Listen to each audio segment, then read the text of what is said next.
세상에 고통이 없는 삶이 없고 아픔 없는 삶이 없거든요. 모두가 힘든데 안 그런 척, 괜찮은 척 하고 있는 경우가 훨씬 많아요. 그러니까 내가 이상하다라는 생각을 하지 않으셨으면 좋겠어요. 정말 끝도 없는 동굴에 있다라고 생각을 했는데 사실은 터널이었더라고요. 끝이 있고 다시 빛이 보였어요.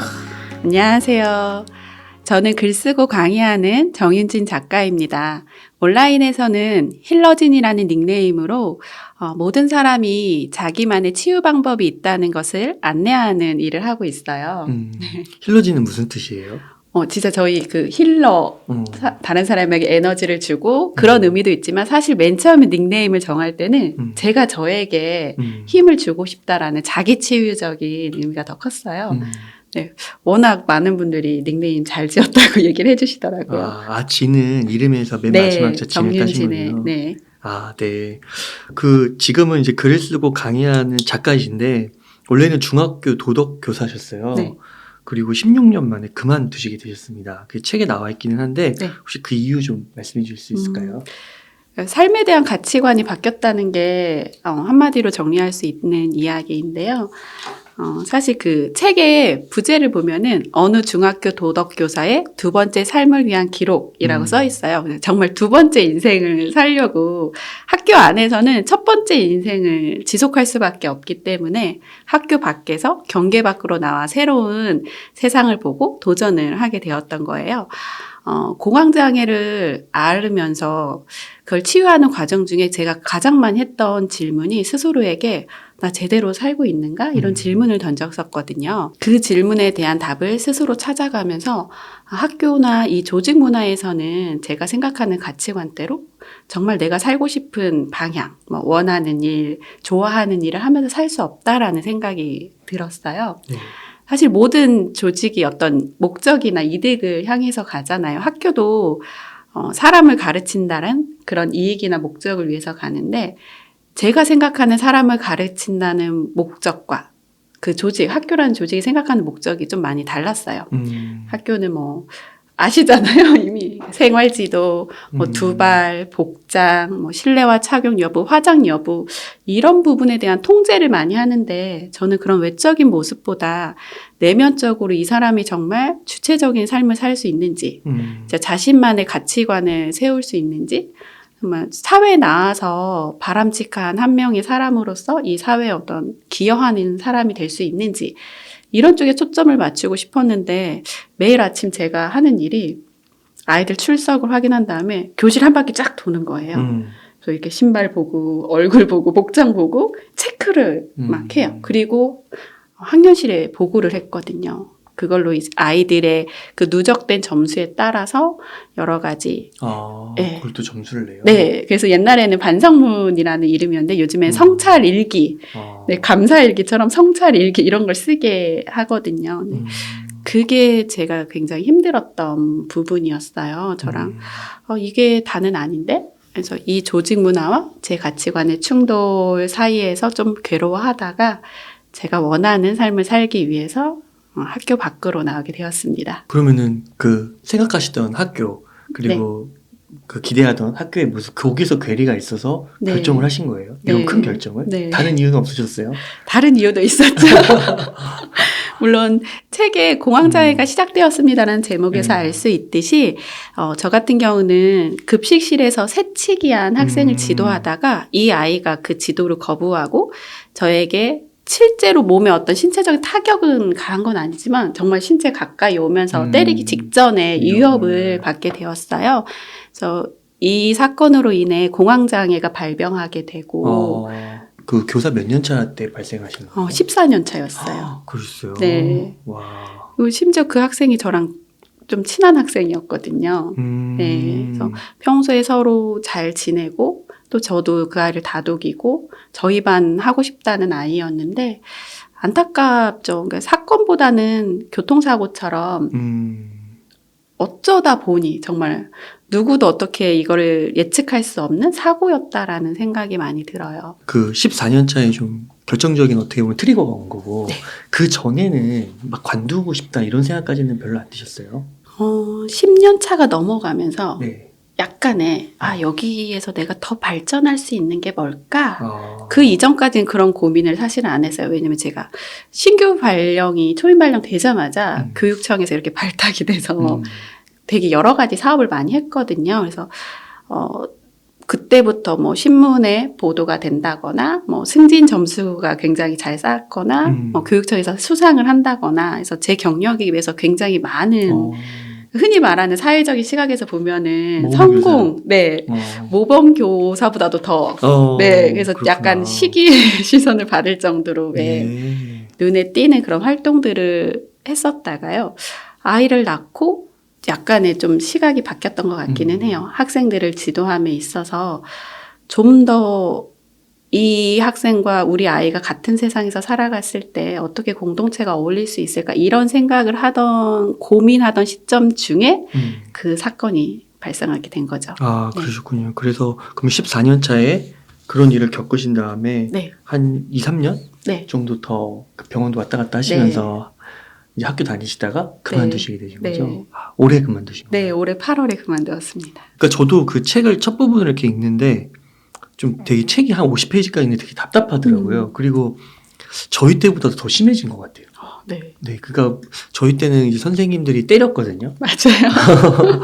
그러면서 간혹 가다가 조금 선생님한테 대드는 소위 개기는 뭐 그런 학생들이 있긴 했지만 그래도 이거는 너무 답답하고 학생이 선생님한테 대하는 또 하나는 이제 주변 선생님들도 네. 약간 영화 같아요. 네. 약간 그 도가니 같은 영화 있잖아요. 그런 영화처럼 어떻게 이렇게 교사분들이 교사를 이해를 못하고 자기 책임 회피하고 막 그런 게 있을까. 근데 그게 이제 현실에서 이루어지는 거잖아요. 네. 사실 제가 들은 다양한 사례들은 제가 경험한 것보다 네. 더 심하다고 생각할 수는 있어요. 그리고 많은 선생님들이 그걸 보다 보니까 저한테도 맞은 것도 아닌데.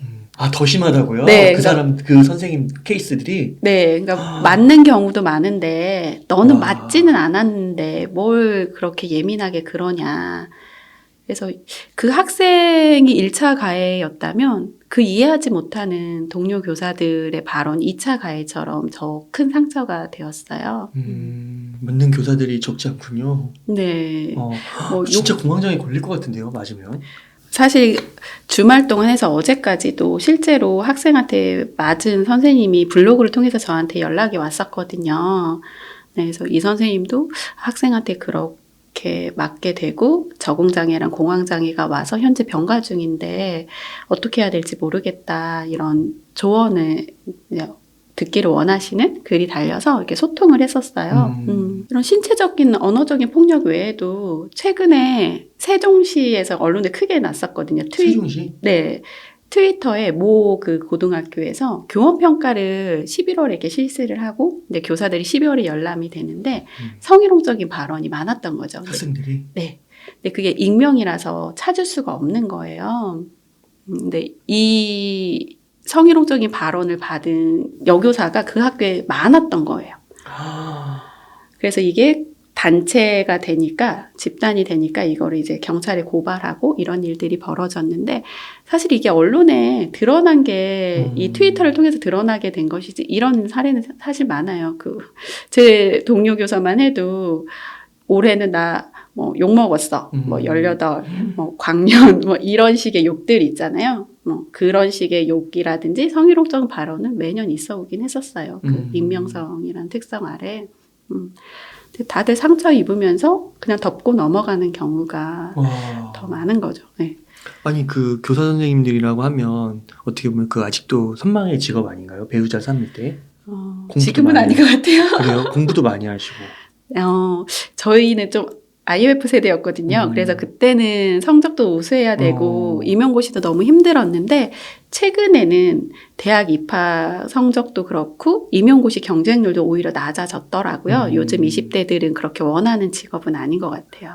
그럼 이런 게 좀 반영이 된다고 보시나요? 네. 그리고 실제로 초임 교사 중에 제가 올해 그만둔 학교에서도 작년에 1년차 교사가 관뒀거든요. 신규 발령, 교사가 됐는데? 네, 신규 발령 받은 교사가 1년을 채우지 못하고 관둔 사례가 있었어요. 근데 심심치 않게 1년에서 3년차 사이에서는 사표를 내는 사례가 현재는 많이 있고요. 정년퇴직하는 선생님들도 저는 최근에는 본 적이 없어요. 한 번도. 명예퇴직하시는 분들만 봤어요. 그래요. 네. 일찍 그만두시고 싶어 하는구나. 네, 그러니까 연금을 받을 수 있을 때가 되면은 많이들 고민하시다가 관두시더라고요. 그러니까 초등학교, 중학교는 조금 나은 건가요? 그 고등학교부터가 조금 문제가 되는 건가요?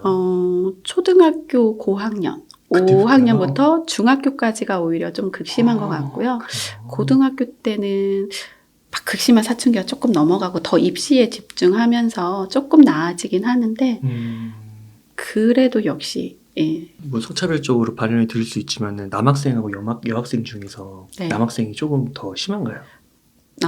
반항하거나 위협을 가하는 거는 남학생이 훨씬 많고요. 여학생들은 약간 심리적인 네, 은근하게 뭐 대화를 좀 회피한다거나 이런 모습이 보이고 있어요. 근데 뭐 그 폭력이나 이런 쪽은 뭐 교사를 때린거나 이런 쪽은 남학생 쪽이 좀 더 네. 당연히 좀 그렇게 네. 많을 수 있을 것 같고. 그러면은 그 학생이 그렇게 뭔가 뭐 정신적으로나 뭐 신체적으로나 위해를 가했어요. 처벌을 안 되나요? 처벌이? 학교에서 교사를 보호하는 장치로 교권보호위원회라는 회의가 있어요. 학부모와 학생, 교사가 이렇게 참여를 하는 교권보호위원회가 있는데 제가 그 사건이 일어났던 2019년도만 해도 제가 근무한 학교는 그게 한 번도 열어진 적이 없었던 거예요. 생긴 지도 얼마 안 됐었고 그런 회의라는 것 자체가 네, 생긴 지도 얼마 안 됐고 열린 적이 없다 보니까 제가 그걸 해달라 요청을 했지만 그냥 참고 넘어가. 어차피 거기에서 징계를 내리거나 어떤 걸 할 수가 없게 되어 있거든요. 그냥 말 그대로 회의만 하는 거예요. 그리고 학생에게 징계를 내리는 건 아마 들어보셨을 거예요. 선도위원회라고 저희가 학교 다닐 때도 있었던 건데 이 선도위원회랑 또 교권위원회는 형태 자체가 달라서 교권위원회는 강제적으로 뭔가를 집행할 수 없게 되어 있거든요. 굳이 교권위원회를 해야 되냐? 또는 어떤 분은 선도위원회를 해라. 근데 저는 사실 징계를 원한 건 아니어서 징계를 나는 주는 게 아니라 그냥 서로 평등한 위치에서 학부모가 진행하는 회의를 통해 서로가 서로의 입장을 좀 이해해보면 좋겠다라는 생각이 강했었어요, 사실은. 왜냐면 교사가 주도하는 선도위원회는 학생 입장에서는 공정하지 못하다는 생각을 할 거라고 생각이 들어서 학부모가 회의를 진행하는 교권보호위원회를 요청을 했었는데 그게 좀 뜻대로 되지 않았었죠. 근데 지금은 되게 잘 열려요. 네, 그 몇 년 사이에 많이 바뀌어서 교권위원회도 많이 열리고 이렇게 이제 교권 침해 사례가 굉장히 빠르게 급증했거든요. 그래서 교육청 주관 하에 인근 상담센터와 제휴를 맺어서 그 상처받은 교사들을 상담해준 상담센터도 있고요. 병원하고 제휴를 맺어서 병원비를 지원해주는 제도도 최근에는 생겼어요. 그러면은 그 최근에 그만두셨잖아요. 네. 최근에 좀 그런 변화가 있으면 조금 더 있으실 필요도 있는 거 아니에요?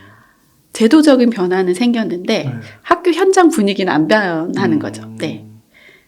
법이 먼저 생기고 약간 문화 지체처럼 사람의 인식이나 이런 거는 조금 더 느리게 변하기 때문에 올해도 교권 침해 사례를 저도 경험하고 동료 교사들이 경험하는 걸 지켜보았는데 제가 퇴사할 때까지 그 아이가 어떤 징계나 그런 선도위원회나 교권위원회 회부되지는 않았어요.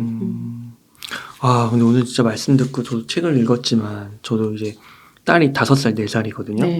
근데 이제 얼마 안 있으면은 뭐 학교를 갈 거고 고학년이 될 거잖아요.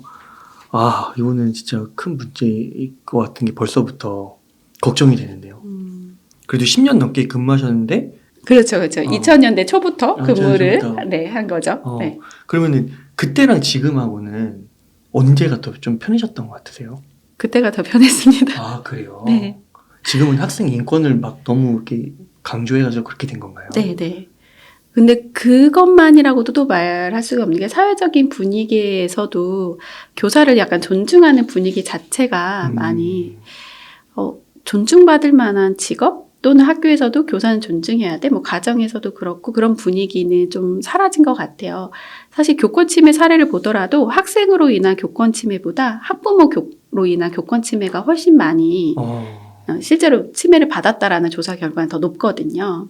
학생 지도, 수업, 성적, 평가에 따라서 학부모 민원도 굉장히 많고요. 약간 교사를 신뢰하지 못하는 공교육을 불신하는 분위기가 전체적으로 더 많이 높아진 것 같아요. 과거에 비해서. 그래서 이런 게 막 이제 축적이 되면서 결국은 이제 그만두시게 됐는데 뭐가 좀 변해야 될 것 같으세요?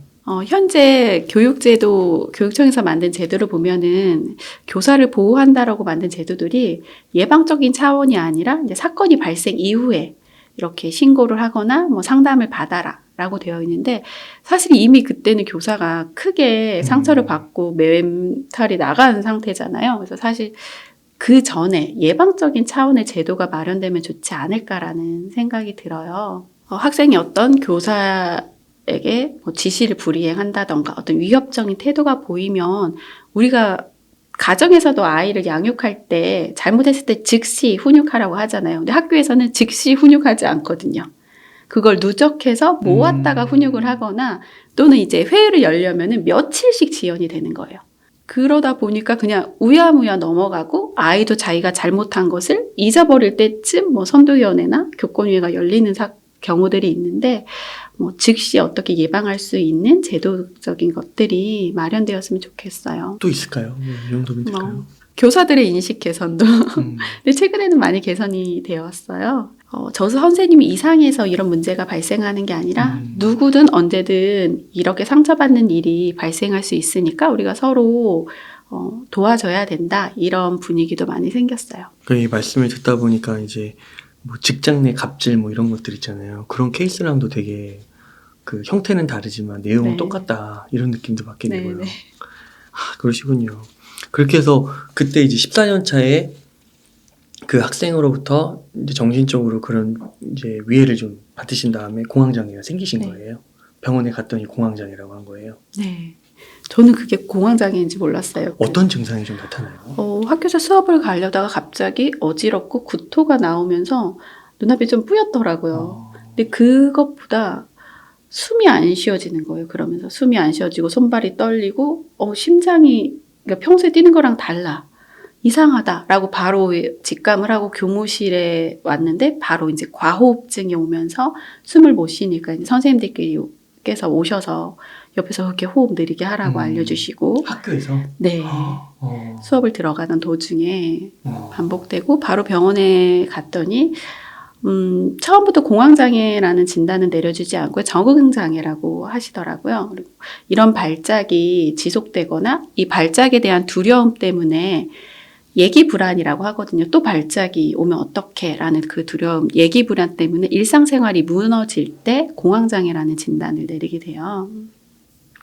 아마 그 자율신경계 교감, 부교감의 이런 오작동 같은 경우는 웅달님께서도 이미 알고 계실 것 같아요. 네, 책도 꺼내. 네.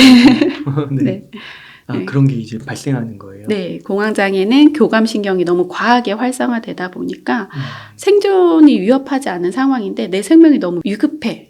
라고 몸이 위험 신호로 그렇게 뭐 심장이 쪼이고 뭐 손발이 떨리고 숨을 못 쉬고 그러니 너 지금 여기서 도망가 회피해 라는 신호를 보내는 거예요. 네. 근데 그걸 학교에서 그런 일이 벌어지면 선생님들도 옆에서 보고요. 네. 학생들도 보지 않나요? 맞아요. 진짜 심각한 문제다 이렇게 받아들이지 않는 건가요? 그걸 본 선생님들은 다들 심각하게 느끼셨어요. 네. 근데 그 아이도 좀 죄책감 느끼고 뭐 반성하고 그래야 되는 거 아니에요? 그 아이 같은 경우는 저도 잘 모르겠는데 사실 그 아이의 마음이 어떻는지 근데 사실 사람이 그렇잖아요. 다 자기 관점에서만 보다 보니까 본인도 억울하다라는 생각이 있었던 것 같아요. 그 아이의 지속적인 태도를 보면은 주변에는 억울하다라는 이런 표현을 여러 번 했더라고요. 그럼 이거를 도대체 어떻게 해결해야 될까요? 그냥 좀 환경을 떠나는 수밖에 없는 건가요? 그 후에 그러면 공황장애 판단을 받고 나서 좀 어떻게 하셨어요? 저는 치료에 전념했어요.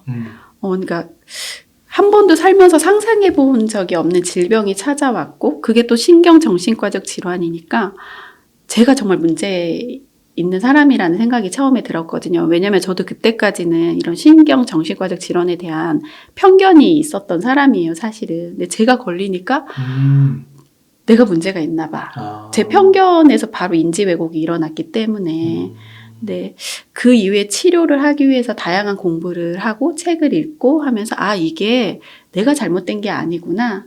사람이 극심한 스트레스 상황에 노출되고 트라우마를 경험하게 되면 누구나 이런 질병에 걸릴 수 있구나를 이제 이해하게 되었어요. 아까 그 전에는 예를 들면 뭐 정신적으로 좀 이렇게 힘드신 분들은 뭐 멘탈이 좀 약하다거나 네. 뭐 그런 식으로도 해석할 수 있는 거잖아요. 네.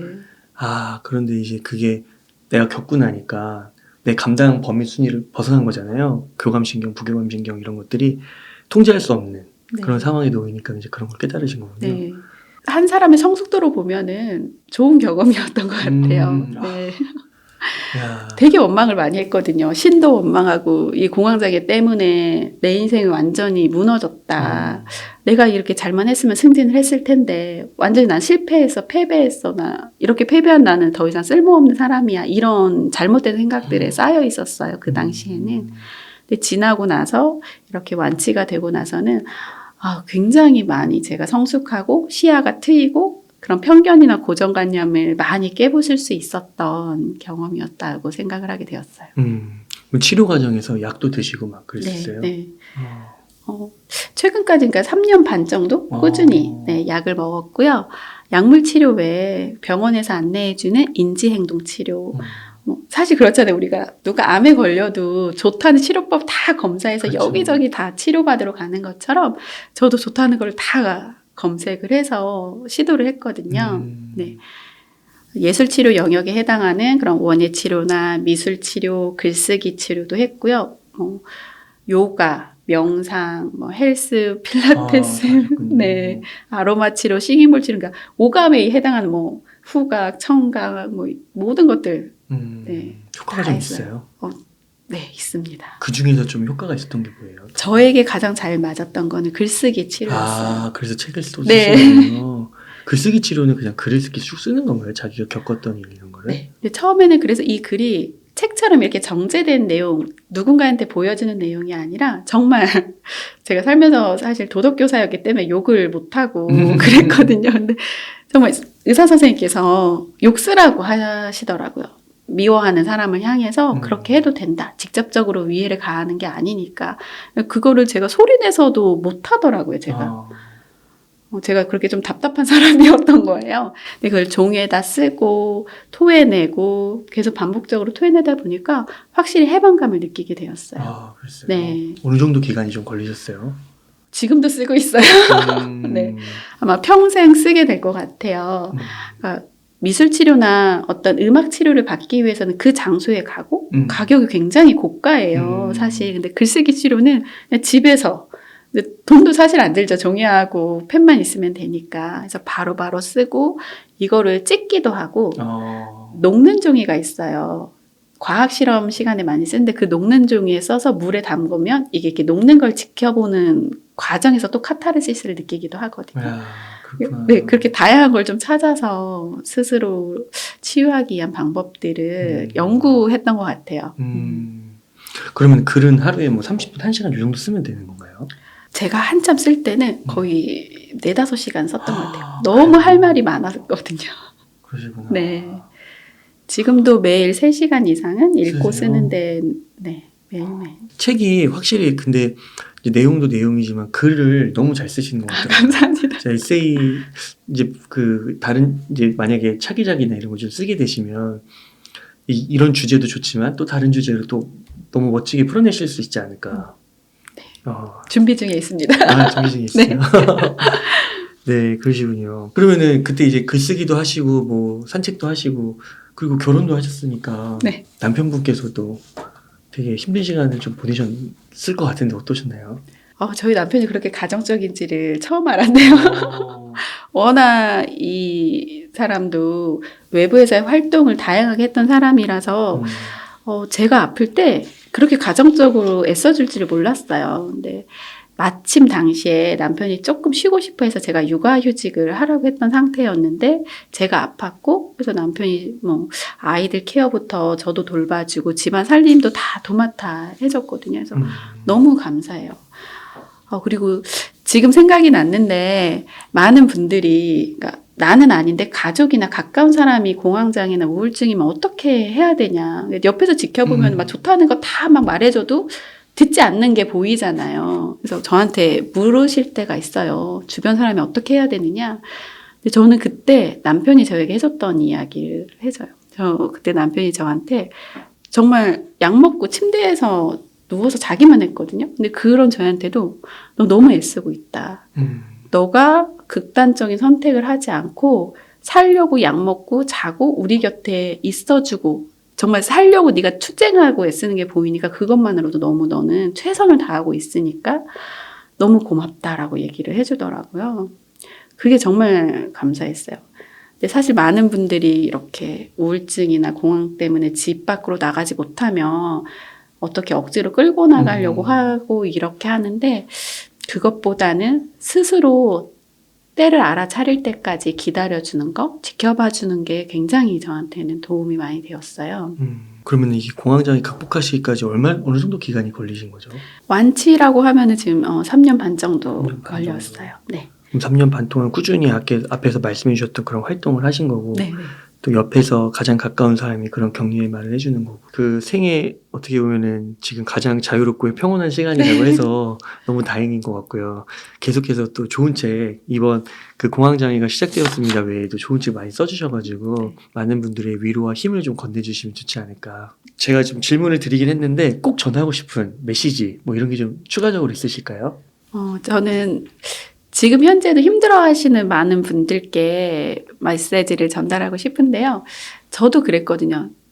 저 사람은 괜찮은데 왜 나만 이러지? 내가 이상한가? 나 혼자만 힘들다라는 생각을 하는데 사실 세상에 고통이 없는 삶이 없고 아픔 없는 삶이 없거든요. 모두가 힘든데 그냥 안 그런 척, 괜찮은 척 하고 있는 경우가 훨씬 많아요. 그러니까 내가 이상하다라는 생각을 하지 않으셨으면 좋겠어요. 그리고 힘드실 때는 제가 아까 인지행동 치료법을 그냥 말씀을 드렸는데 꼭 이게 공황장애가 아니어도 평소에 명상을 하면서 나를 다독이면서도 써먹을 수 있는 방법들이거든요. 그리고 개인적으로는 자신의 몸에서 보내는 신호를 좀 알아차려 주셨으면 좋겠어요. 저희가 직장에서 좀 힘든 일이 있으면은 긴장을 하고, 저 같은 경우는 긴장을 하면 이게 손에서 땀이 나거나 이게 승모근이 좀 아프거나 그렇거든요. 그래서 그런 날은 집에 돌아와서 스트레칭을 하거나 뭐 족욕을 하거나 이렇게 긴장된 걸 이완을 해주셔서 숙면을 취해주시지 않으면은 또 번아웃이 올 수가 있거든요.